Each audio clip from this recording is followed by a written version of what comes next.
तुम्हें यहाँ बच्चा संभालने बुलाया है, घर का राशन खत्म करने नहीं। बेटे के मुंह से ये बात सुनकर मीनाक्षी जी का दिल टूट गया। जिस माँ ने पोते के लिए अपनी नींद और सेहत कुर्बान कर दी, उसे ऐसा सिला मिला।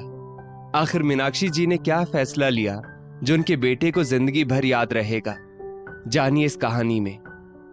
क्या कर रही हो माँ? कब से गोलू के रोने की आवाज आ रही है, देख नहीं रही? मैं और आयशा कमरे में सो रहे हैं, हमारी नींद खराब कर दी तुमने। एक बच्चा नहीं संभाला जा रहा तुमसे। दिनेश गुस्से में अपनी मां मीनाक्षी जी से बोला। मीनाक्षी जी बोली, मैं अभी तुम्हारा दरवाजा खटखटाने ही वाली थी। गोलू को भूख लगी है, दूध पिलाना पड़ेगा। मैं अभी आयशा को आवाज देने वाली ही थी। दिनेश बोला, माँ, आयशा अभी थकी हुई है, तुम ही इसको दूध बनाकर पिला दो। आयशा को कम से कम रात में तो अच्छे से सोने दो, बेचारी पूरे दिन काम करके थक जाती है। ये सुनकर मीनाक्षी जी अवाक रह गई। वे सोचने लगी, ये तो मेरे भी आराम करने का समय है, मगर पूरी रात बच्चे की जिम्मेदारी ये दोनों मुझ पर डालकर खुद आराम से सोते हैं, जबकि पूरे दिन मैं भी घर में कोई आराम नहीं करती रहती, मैं भी पूरे दिन काम करती हूँ। वे दिनेश से बोली, थोड़ी देर बच्चे को तू संभाल ले, जब तक मैं दूध बना देती हूँ। दिनेश फिर झुंझलाकर बोला, माँ, दूध बनाने में कितना ही समय लगता है? आप एक हाथ में गोलू को पकड़कर दूसरे हाथ से गैस पर दूध चढ़ा देना। और हाँ, अब गोलू को रोने मत देना, मेरा सुबह ऑफिस है, मुझे बहुत नींद आ रही है, आप सुबह आराम कर लेना। वैसे भी आप दिन भर घर में ही रहती है, आयशा भी दिन भर घर का काम करती रहती है, वो भी थक जाती है, इंसान को घर में भी आराम नहीं मिलता। कह के उसने अपने कमरे का दरवाजा पटककर जोर से बंद कर दिया। मीनाक्षी जी 2 पल के लिए हैरानी से खड़ी रहकर देखती रह गई। उनकी आंखों में आंसू उमड़ आए। मीनाक्षी जी ने जैसे तैसे गोलू को संभालते हुए गैस पर दूध चढ़ाया और फिर गोलू को दूध पिलाकर उसे सुलाने की कोशिश करने लगी।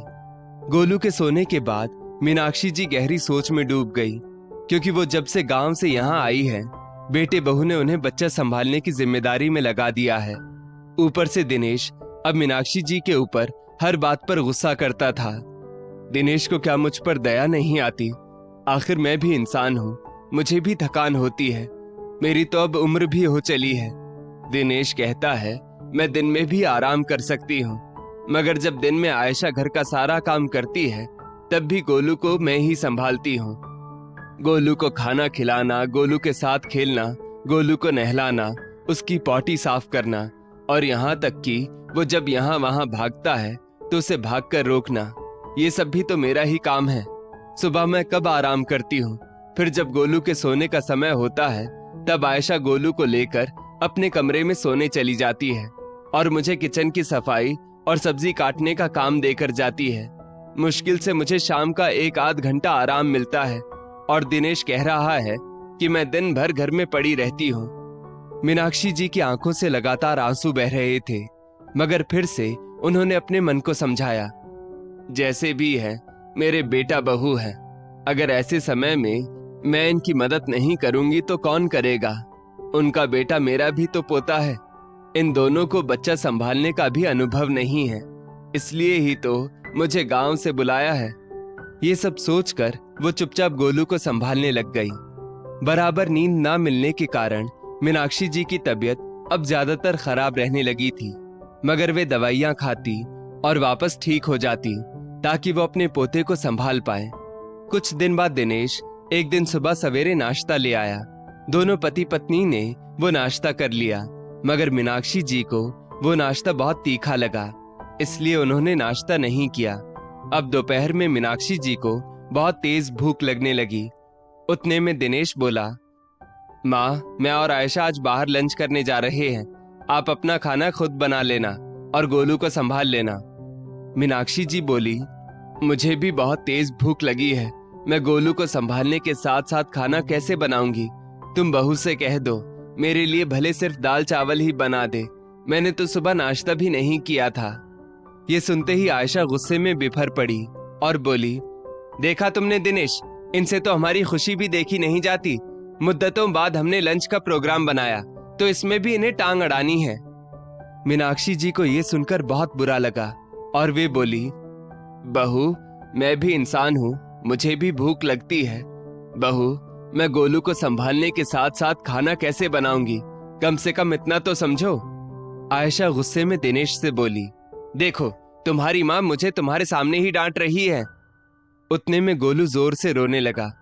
मीनाक्षी जी ने उसे तुरंत गोद में उठाया। दिनेश अपनी माँ से बोला, माँ तुम बच्चे को ऐसे कैसे पकड़ रही हो, उसको नीचे कमर के सहारे से पकड़ो। ये देखो मैं बताता हूँ आपको बच्चा कैसे पकड़ते हैं। कहते हुए दिनेश अपनी माँ को गोलू को सही पकड़वाने लगा। मीनाक्षी जी दिनेश का हाथ झटकते हुए बोली, मुझे बच्चा पकड़ना अच्छे से आता है, तुम्हें अब ये भी लगने लगा है कि मुझे बच्चा पकड़ना अच्छे से नहीं आता, तो एक काम क्यों नहीं करते, तुम दोनों अपना बच्चा खुद ही क्यों नहीं संभाल लेते हो।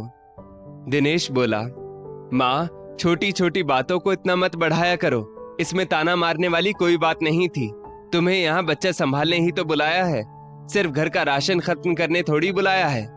हाँ ये और बात है कि आप बच्चा तो ठीक से संभाल नहीं पाई, बस घर का राशन खाए जा रही हो। आज तो दिनेश ने बोलने की सारी हदें पार कर दी थी।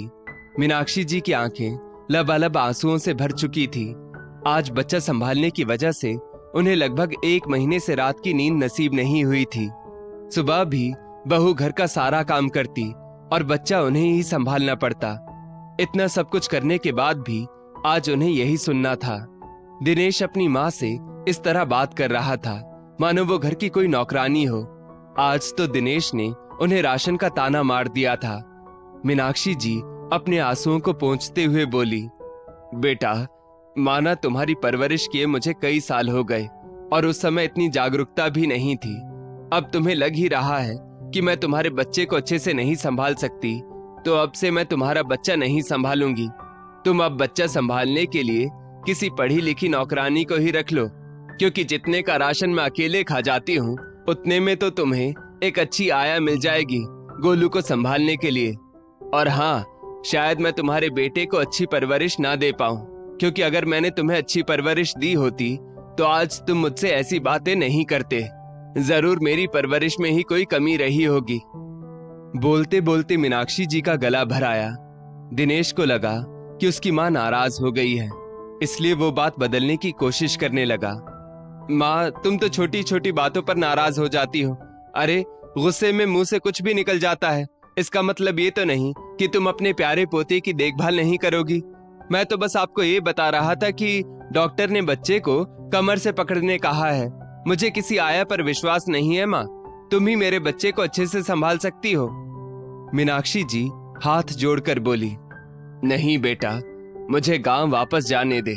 कल को कुछ ऊंच नीच हो गई तो पता नहीं तू मुझे क्या क्या सुना देगा। वैसे भी जिस काम के लिए तूने मुझे बुलाया था वो काम तो मैं अच्छे से कर ही नहीं पाई, उल्टा तेरा राशन खत्म कर रही हूँ, वो अलग। दिनेश ने अपनी माँ को बहुत रोकने की कोशिश की, मगर इस बार मीनाक्षी जी को बहुत गहरी ठेस लगी थी। दिनेश का सिर भी शर्मिंदगी से झुक गया था।